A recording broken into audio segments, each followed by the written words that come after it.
This is the most perfectly symbolic visual I have ever made.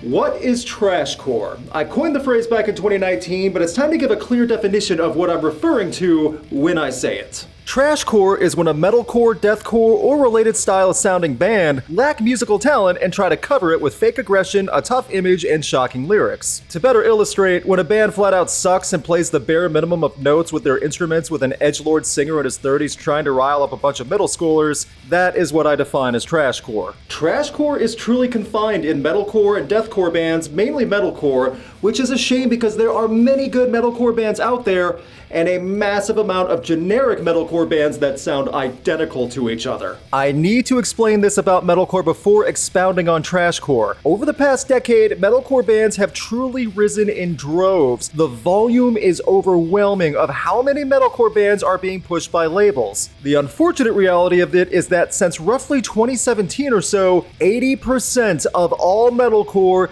is absolutely indistinguishable from one another. You could switch out band members from one metalcore band to another and no one would be able to tell the difference in sound. It's all one stock subgenre now. It's also unfortunate because most of the music is considered scene music, and I mean this when I say it, not all scene music is bad, not by a long shot. And scene has a community of fans that are also truly supportive of good music in metalcore, deathcore, and much more. It's just the edgy, immature part of that audience that's also within scene music that is really making scene look bad. Along with the trash bands that encourage this terrible behavior and give that bad behavior themselves.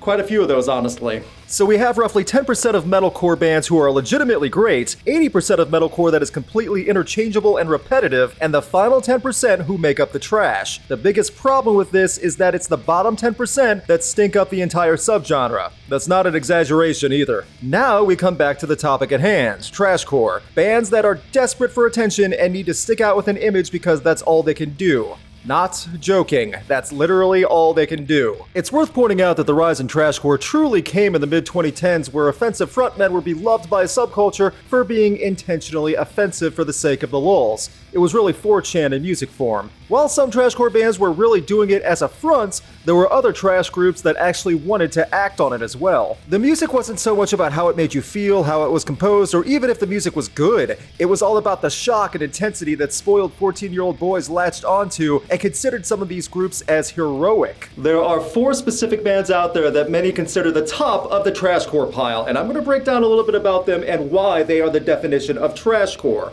First, Emmure. Yeah, Emmure is trashcore, there's no denying this one. As of this video, Emmure ranks as one of the 2 worst bands I have ever seen live, and as a concert and festival photographer with 8 years of experience, I assure you that is saying something. Not only does Frankie Palmeri and whoever he can bribe to play with on stage embody the tough guy image to mask talent, but it's full-on overcompensation to cover up heavy one-note music with open-note bass lines and heavy riffs with no variety while Frankie pretends to be cool. I wish that wasn't so accurate, but Emmure's music really is just a bulldog barking and growling over stock riffs with some profanity and threatening lyrics thrown in. Emmure literally is nothing else. How many people here are standing there going, who the is this? That's good. On top of the now mid-30s Palmeri still trying to act tough in front of the kiddos, Frankie has had quite the controversial past with his lyrics and phrases dropping many a homophobic and racial slur. Palmeri has gone on in recent years saying he's ashamed of that behavior, which is good, but the music is still rock bottom with Emmure's most recent album coming back in 2020 to almost no reception outside of it being one of the worst heavy releases of the year. After so many changes around Frankie Palmeri and the scene kids from 7 years ago, now scene adults, refusing to admit that Emmure was never good in the first place and dying by that Emmure sword, keep in mind that old Frankie boy has even discredited his past works. So, yeah, even the voice of Emmure doesn't like a lot of Emmure. That's saying something. While Emmure talks tough without musical talent, the band King 810 actually has violence as a way of life. Literally, they have the mugshots to prove it. And that's all they have. Wow, King 810 sucks. Now we get to talk about some tough boys. They sure are proud, aren't they? True patriots. They're a riot. Yeah, I have no patience or sympathy for King 810, their antics, or their garbage music. It's pathetic, and everything about their stage presence is laughable. King 810 is a pandering Michigan band trying to present how they are from the streets and are pro-violence to the rich and the powerful. They represent the extreme anger of the Midwest, and woof, it's awful. They intentionally amp up the violent image, street attire, and aggression to mask the stock chugga-chuggas and Cookie Monster vocals. No one can stand to see me.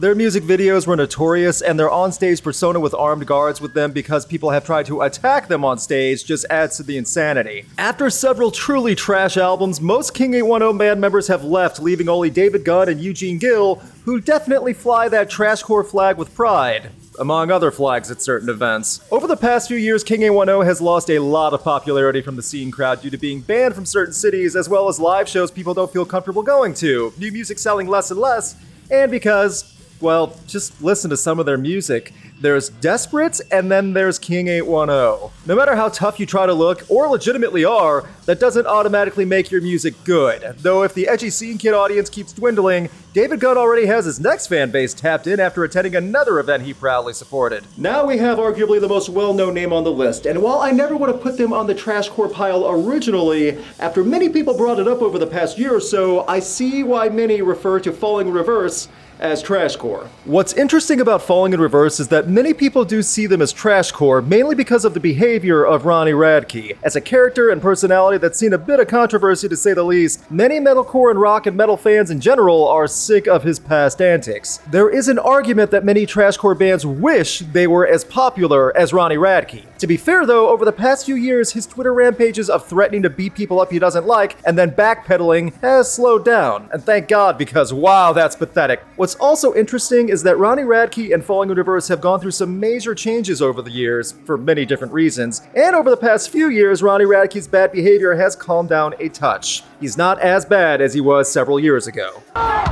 Sit the f*** down! You're about to make those people target right now. Watch this. But regarding the music, which is what this is about, I don't think Falling in Reverse should be considered Trashcore anymore.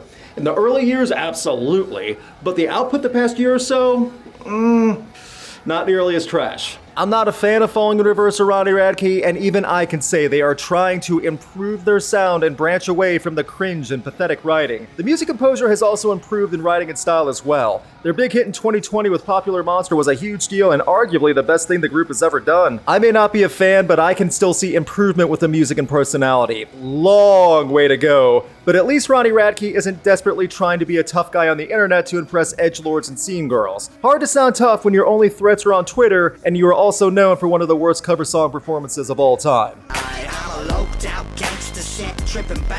And finally, time to talk about the kings of Trashcore. If ever there was something to not want a crown for, it's this style of music presented with a trash crown. Attila is the total representation of Trashcore in every way. When I originally asked on the YouTube community page which of these four groups were most identified with Trashcore, Attila took it by a landslide. It wasn't even close. I have not hid my disdain for the over-the-top faux tough guy antics of Mr. Fronzak, as well as the subpar music writing and flat-out awful live shows. It's a performance, that's it. Don't get me wrong, Attila has a killer guitarist who should definitely be in another band, but good guitar work does not save anything with lyric writing, vocals, literally everything else is bottom of the barrel. The lyrics are part meme and part extreme anger. It's a try-hard attempt at trying to be funny and cool and edgy with some extremely basic chugging and percussion. But regardless of lack of quality, poor skill, terrible pandering and writing, awful vocals, and allegations, Attila somehow still has a fan base. I know the band has die-hard fans who will never admit that Attila represents Trashcore in its filthiest form. Attila will eventually be that band for many scene kids 20 years from now who look back at old clothes and pictures and go, what was I thinking?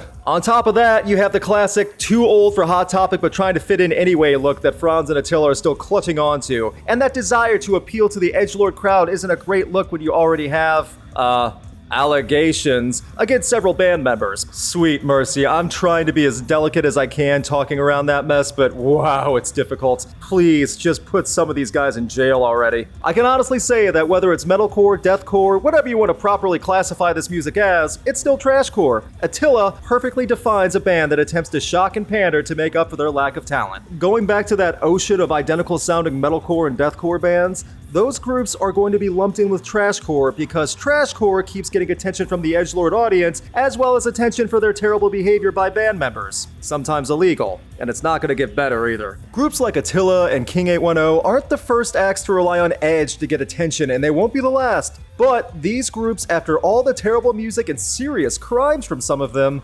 trashcore, it still exists and has an edgy audience that refuses to acknowledge when there is a problem. The truly good metalcore bands out there cannot shine because of the stank of trashcore. In order to appreciate the good out there in the sea of many, many bands that sound similar, you have to acknowledge what is trash also, and then properly dispose of it. What do you think of trashcore? Do you know any other trashcore bands? Leave a comment and let everyone know. Big thanks to my patrons and a special thanks to Brandon Barrefeld and Chris Doman. You can have a say in upcoming videos, get weekly new music playlists, and see videos early by supporting Rocked on Patreon. More information on the video description. Please subscribe and ring the bell to get notified of upcoming videos, and you can keep up to date with Rocked on Facebook, Twitter, Instagram, and TikTok. I hope my explanation and definition of trashcore is now clear to everyone, and I also realize that I spent way too much time talking about people who do not deserve attention.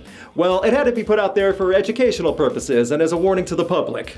Remember, if you smell an edgelord scene, kid, throw a stick of deodorant at him and walk away.